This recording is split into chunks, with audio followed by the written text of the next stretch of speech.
ഫഇന്നല്ലാഹു സുബ്ഹാനഹു യുആഖിബു അല സയ്യിഅതി ബിസയ്യിഅത്തിൻ ഉഖ്റാ. അള്ളാഹുവിന്റെ ഒരു നടപടിക്രമമാണത്. ഒരാൾ ഒരു തിന്മ ചെയ്താൽ ആ തിന്മയുടെ ശിക്ഷയെന്നോണം എന്ത് ചെയ്യും? അടുത്ത തിന്മ സംഭവിക്കും. അതൊരു നടപടിക്രമമാണ്. ഒരാൾ ഒരു തിന്മ ചെയ്താൽ അവൻ എന്ത് ചെയ്തോളണം? തൗബ ചെയ്ത് മടങ്ങണം. തൗബ ചെയ്ത് മടങ്ങുന്നില്ല എങ്കിൽ വീണ്ടും എന്ത് ചെയ്യപ്പെടും?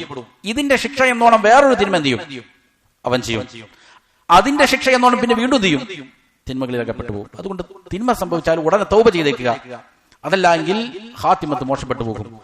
അവസാനം സ്വർഗത്തിൽ പ്രവേശിക്കുന്ന രീതിയിലുള്ള ഹാത്തിമത്ത് എന്ത് ചെയ്യൂല, അവൻ ഉണ്ടാവും. ഇത് അള്ളാഹുവിന്റെ നടപടിക്രമമാണ്. ഇതേപോലെ തന്നെ ഒരാൾ ഒരു നന്മ ചെയ്തു. ഒരു നന്മ ചെയ്താൽ അള്ളാഹു അവന് ഭൂമിയിൽ വെച്ചു കൊടുക്കുന്ന പ്രതിഫലമാണെന്ത്? വേറൊരു നന്മ ചെയ്യാനുള്ള തൗഫീക്ക്.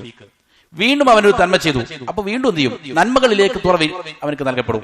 തിന്മ ചെയ്യുന്നു, തൗബയില്ല, പശ്ചാത്താപമില്ല, ഖേദമില്ല എങ്കിൽ അവന് നൽകപ്പെടുന്ന ശിക്ഷയാണെന്ത്? വീണ്ടും വീണ്ടും തിന്മകൾ ചെയ്യുക എന്നുള്ളത്. അവസാനം എന്ത് ചെയ്യും? മോക്ഷത്തിൽ അവൻ പര്യവസാനിക്കും.